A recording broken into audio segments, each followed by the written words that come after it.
Good morning students. मैं ਤੁਹਾਡੇ ਲਈ ਅੱਜ ਫੇਰ ਇੱਕ ਤਰੁਣਾ ਵਰਮੀ ਮੈਂ ਤੁਹਾਡੇ ਲਈ ਇੱਕ ਵੀਡੀਓ ਲੈ ਕੇ ਆਈ ਹਾਂ ਦੁਬਾਰਾ 10th ਲੈਸਨ ਪ੍ਰਕਾਸ਼ ਅਪਵਰਤਨ ਅਤੇ ਪ੍ਰਵਰਤਨ ਉਸ ਦਾ ਅੱਜ ਲਾਸਟ ਪਾਰਟ ਹੈ ਇਹ ਤੇ ਇਸ ਦੇ ਵਿੱਚ ਆਪਾਂ ਪ੍ਰਵਰਤਨ ਬਾਰੇ ਪੜ੍ਹ ਚੁੱਕੇ ਹਾਂ, ਦਰਪਣ ਬਾਰੇ, ਗੋਲਾਕਾਰ ਦਰਪਣ ਬਾਰੇ ਪੜ੍ਹ ਚੁੱਕੇ ਹਾਂ ਤੇ ਇਸ ਵੀਡੀਓ ਦੇ ਵਿੱਚ ਆਪਾਂ ਪੜ੍ਹਨ ਜਾ ਰਹੇ ਹਾਂ ਗੋਲਾਕਾਰ ਲੈਂਸਾਂ ਦੁਆਰਾ ਅਪਵਰਤਨ, ਰਿਫਰੈਕਸ਼ਨ ਥਰੂ ਸਫੈਰੀਕਲ ਲੈਂਸਿਸ।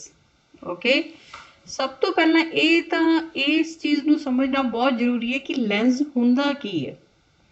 ਬੱਚੋ ਲੈਂਸ ਇੱਕ ਇੱਥੇ ਮੈਂ ਦੇਖੋ ਜਿਵੇਂ ਆ ਡਰਾ ਕੀਤਾ ਹੋਇਆ ਹੈ, ਤਿੰਨ ਮੈਂ ਸਰਕਲ ਡਰਾ ਕੀਤੇ ਹੋਏ 1 2 ਐਂਡ 3।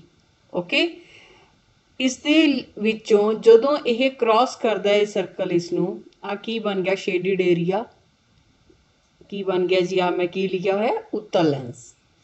ਤੇ ਇਹ ਦੋਨੋਂ ਸਰਕਲਸ ਦੇ ਵਿੱਚ ਜਿਹੜੀ ਇਹ ਜਗ੍ਹਾ, ਇਹ ਜੇ ਇਹਨਾਂ ਨੂੰ ਇਸ ਤਰ੍ਹਾਂ ਜੋੜਦੀ ਹੈ ਅਸੀਂ ਤਾਂ ਇਹ ਸ਼ੇਡਡ ਕੀ ਬਣ ਗਿਆ ਜੀ, ਅਵਤਲ ਲੈਂਸ। ਓਕੇ ਜੀ, ਇਹ ਹੁਣ ਲੈਂਸ ਦੀ ਪਰਿਭਾਸ਼ਾ ਇਹ ਹੋਗੀ ਕਿ ਲੈਂਸ ਉਹ ਪਦਾਰਥ ਹੈ ਜਿਹੜਾ ਦੋ ਗੋਲਾਕਾਰ ਪਰਾਵਰਤਕ ਸਤਹਾਂ ਨਾਲ ਜੁੜਿਆ ਹੁੰਦਾ। ਇਹਦੀ ਜ਼ਰੂਰੀ ਨਹੀਂ ਹੈ ਕਿ ਦੋ ਗੋਲਾਕਾਰ ਪਰਾਵਰਤਕ ਸਤਹਾਂ ਹੋਣ, ਇਹ ਵੀ ਹੋ ਸਕਦਾ ਹੈ ਕਿ ਇਹਦੇ ਇੱਕ ਗੋਲਾਕਾਰ ਸਤਹ ਹੋਵੇ, ਠੀਕ ਹੈ।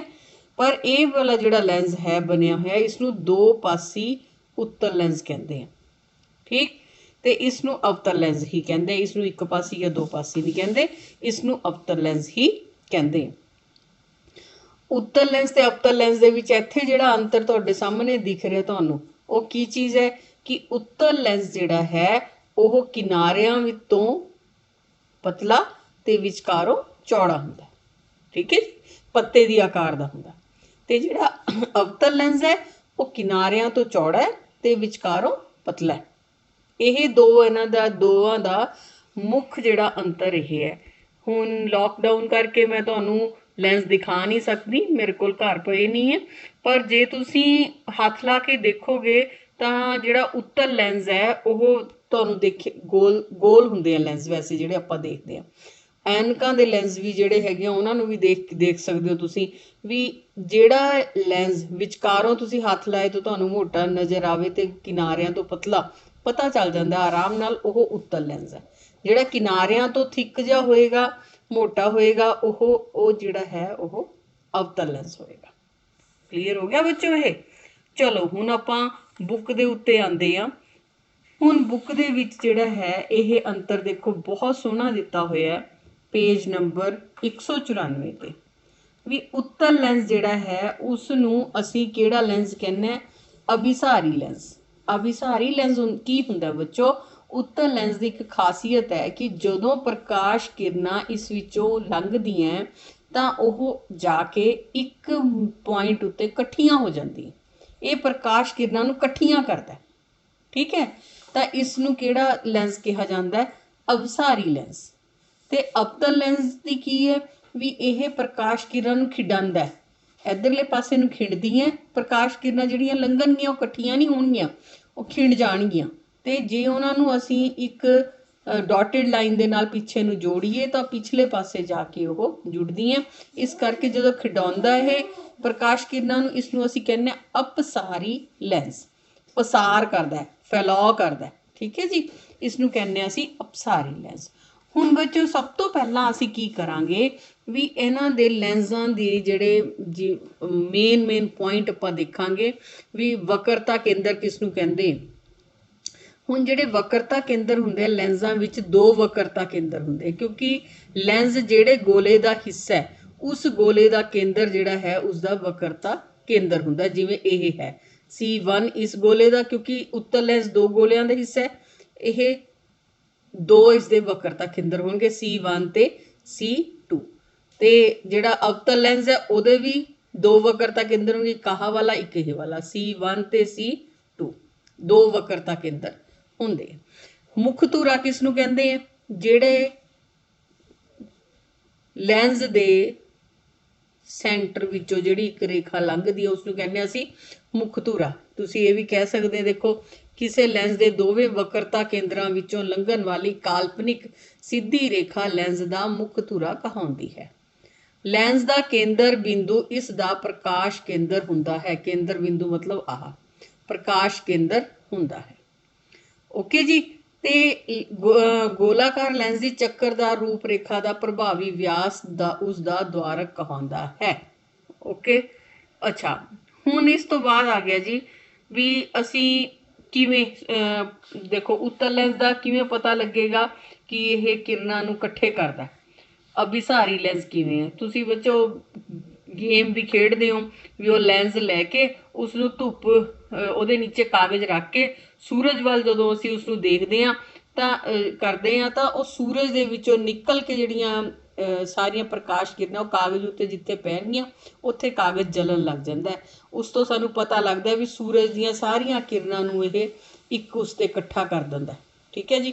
ਉਸ ਪੁਆਇੰਟ 'ਤੇ ਜਿਸ ਪੁਆਇੰਟ 'ਤੇ ਇਕੱਠਾ ਕਰਦਾ ਉੱਥੇ ਤਾਪ ਵੀ ਇਕੱਠਾ ਹੋ ਜਾਂਦਾ ਅਤੇ ਉਸ ਦੇ ਕਾਰਨ ਉਹ ਊਰਜਾ ਜ਼ਿਆਦਾ ਹੋਣ ਕਰਕੇ ਇਹ ਜਲਣ ਲੱਗ ਜਾਂਦਾ ਕਾਗਜ਼। ਓਕੇ।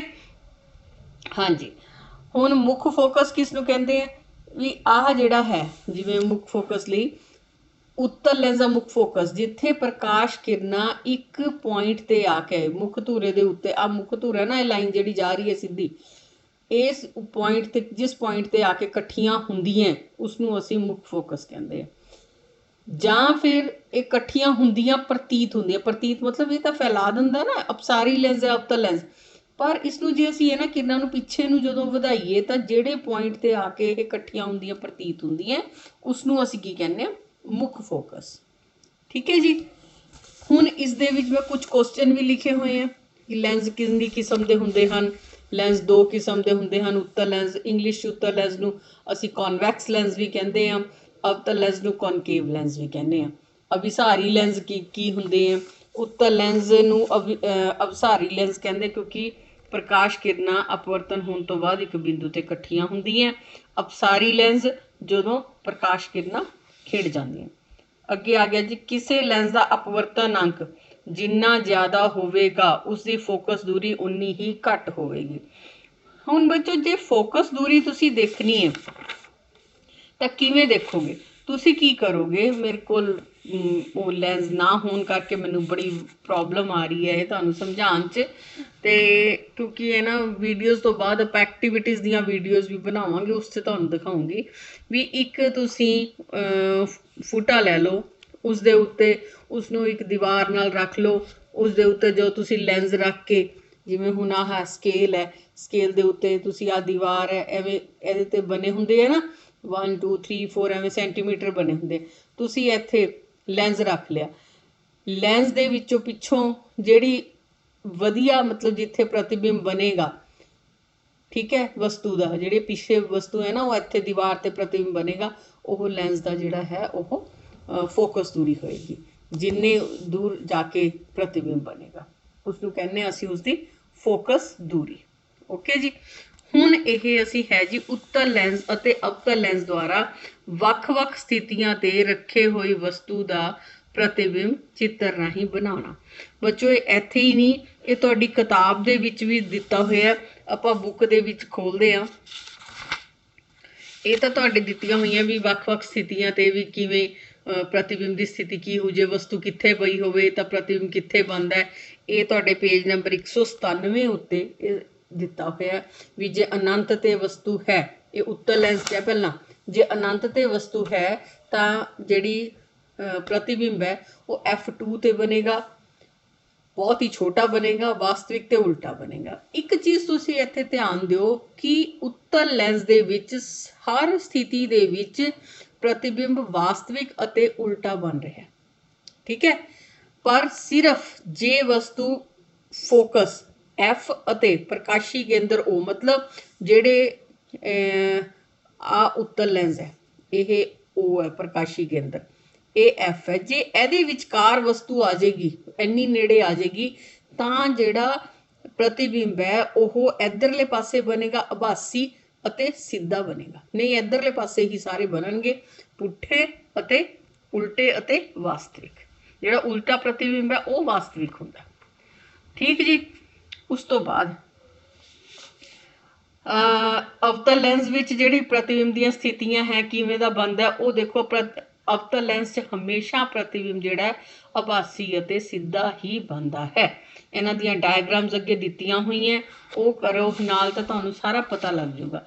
ਦੇਖੋ ਬੱਚੋ, ਰੇਖਾ ਕਿਰਨ ਰੇਖਾ ਦੇ ਜਿਹੜੇ ਚਿੱਤਰ ਹੈ ਉਹਦੇ ਵਰਤੋਂ ਕਰਕੇ ਦਿੱਤੇ ਹੋਏ ਕਿ ਲੈਂਸ ਤੋਂ ਪ੍ਰਤੀਬਿੰਬ ਕਿਵੇਂ ਬਣਦਾ।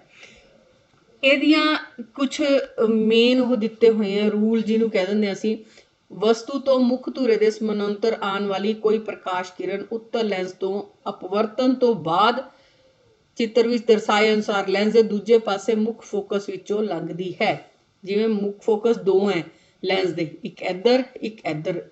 ਇਹ ਜਦੋਂ ਤੁਸੀਂ ਡਰਾ ਕਰਨਾ ਤਾਂ ਇਹ ਲੈਂਸ ਹੈ, ਲੈਂਸ ਦਾ ਜਿਹੜਾ ਸੈਂਟਰ ਹੈਗਾ ਉਹ ਪ੍ਰਕਾਸ਼ੀ ਕੇਂਦਰ, ਉਸ ਤੋਂ ਜਿੰਨੀ ਦੂਰ ਇਹ ਬਣਾਉਣਾ F1 ਉਨੀ ਹੀ ਦੂਰ F2।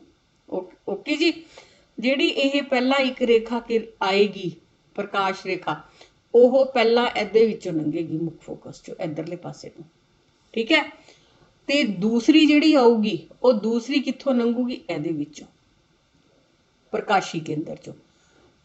ਜਦੋਂ ਇਸ ਤਰ੍ਹਾਂ ਤੁਸੀਂ ਬਣਾਓਗੇ ਤਾਂ ਜਿੱਥੇ ਜਾ ਕੇ ਪ੍ਰਕਾਸ਼ ਕਿਰਨ ਮਿਲੇਗੀ ਦੋਨੋਂ, ਤਾਂ ਉੱਥੇ ਹੀ ਇਸ ਦਾ ਕੀ ਬਣੇਗਾ ਜੀ, ਪ੍ਰਤੀਬਿੰਬ।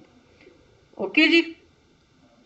ਇਹਦੇ ਵਿੱਚ ਹੁਣ ਦੇਖੋ, ਇਹ ਸਾਰੇ ਤੁਸੀਂ ਵੈਸੇ ਪੜ੍ਹ ਸਕਦੇ ਹੋ ਆਪ ਵੀ, ਤੁਹਾਡੀ ਕਿਤਾਬ ਦੇ ਵਿੱਚ ਬਹੁਤ ਸੋਹਣੇ ਦਿੱਤੇ ਹੋਏ ਹੈ ਵੀ ਪਹਿਲਾ ਕੀ ਹੈ, ਦੂਸਰਾ ਮੁੱਖ ਫੋਕਸ ਤੋਂ ਲੰਘਣ ਵਾਲੀ ਪ੍ਰਕਾਸ਼ ਕਿਰਨ ਉੱਤਲ ਲੈਂਸ ਤੋਂ ਅਪਵਰਤਨ ਤੋਂ ਬਾਅਦ ਮੁੱਖ ਧੁਰੇ ਦੇ ਸਮਾਨਾਂਤਰ ਹੋ ਜਾਂਦੀ ਹੈ, ਠੀਕ ਹੈ ਜੀ।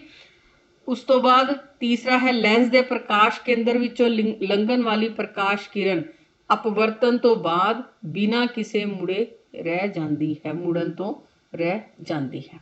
ਇਹ ਆਪਾਂ ਇੱਧਰ ਆ ਜਾਓ ਜੀ। ਹੁਣ ਆਪਾਂ ਉੱਤਲ ਲੈਂਸ ਦੀ ਕਿਵੇਂ ਕਰੀਏ, ਜਿਵੇਂ ਅਨੰਤ ਤੋਂ ਪਹਿਲਾਂ ਆ ਰਹੀ ਹੈ ਪ੍ਰਕਾਸ਼ ਕਿਰਨਾਂ, ਆ ਕੇ ਜੀ ਇਹ ਕਿੱਥੇ ਮਿਲੀਆਂ, ਮੁੱਖ ਫੋਕਸ ਤੇ। ਓਕੇ ਜੀ। ਦੂਸਰੇ ਕੀ ਹੈ ਜੀ, ਇਹ ਮੁੱਖ ਫੋਕਸ ਹੈ, ਠੀਕ। ਉਨੀ ਦੂਰੀ ਤੇ ਹੀ ਜਿਹੜਾ 2F ਲਿੱਤਾ ਹੋਇਆ, ਜਿੰਨੀ ਇੱਥੋਂ O ਤੋਂ F ਦੀ ਦੂਰੀ ਹੈ ਉਨੀ ਉਹ F ਤੋਂ 2F ਦੀ ਦੂਰੀ ਹੈ। ਇਸੇ ਤਰ੍ਹਾਂ ਇੱਧਰ ਲਗਾ ਲੈਣੇ ਨਿਸ਼ਾਨ ਤੁਸੀਂ। ਓਕੇ। ਆਪਾਂ ਜੇ ਵਸਤੂ ਇੱਥੇ ਰੱਖੀ ਹੈ 2F ਤੋਂ ਪਰੇ ਰੱਖੀ ਹੈ, ਤਾਂ ਪਹਿਲੀ ਜਿਹੜਾ ਇਸ ਦੀ ਸਮਾਨਾਂਤਰ ਹੈ ਰੇਖਾ ਜਾਏਗੀ ਤੇ ਜਾ ਕੇ F ਚੋਂ ਲੰਘੇਗੀ ਇੱਥੋਂ। ਓਕੇ। ਤੇ ਇੱਕ ਰੇਖਾ ਇੱਥੋਂ ਸਿੱਧੀ O ਚੋਂ ਲੰਘ ਕੇ ਐਵੇਂ ਆਏਗੀ, ਜਿੱਥੇ ਦੋਨੋਂ ਰੇਖਾਵਾਂ ਮਿਲਣਗੀਆਂ ਉੱਥੇ ਜਿਹੜਾ ਪ੍ਰਤੀਬਿੰਬ A1 B1 ਬਣ ਜਾਏਗਾ। A B ਵਸਤੂ ਹੈ, A1 B1। ਓਕੇ। ਹੁਣ ਇਹ ਪ੍ਰਤੀਬਿੰਬ ਆਪਣੇ ਆਪ ਤੁਹਾਨੂੰ ਪਤਾ ਚੱਲ ਜੂਗਾ ਵੀ ਵਸਤੂ ਦੇ ਆਕਾਰ ਜਿੰਨਾ ਜਾਂ ਵਸਤੂ ਤੋਂ ਵੱਡਾ ਹੈ ਛੋਟਾ ਕੀ ਹੈ, ਜਿੱਥੇ ਬਣੇਗਾ ਆਪਣੇ ਆਪ। ਬਸ ਤੁਸੀਂ ਕੀ ਕਰਨਾ ਹੈ ਕਿ ਜਿਹੜੇ ਨਿਸ਼ਾਨ ਲਗਾਣੇ ਆ ਉਹ ਬਿਲਕੁਲ ਧਿਆਨ ਦੇ ਨਾਲ ਇੱਕੋ ਜਿੰਨੀ ਦੂਰੀ ਤੇ ਲਗਾਣੇ।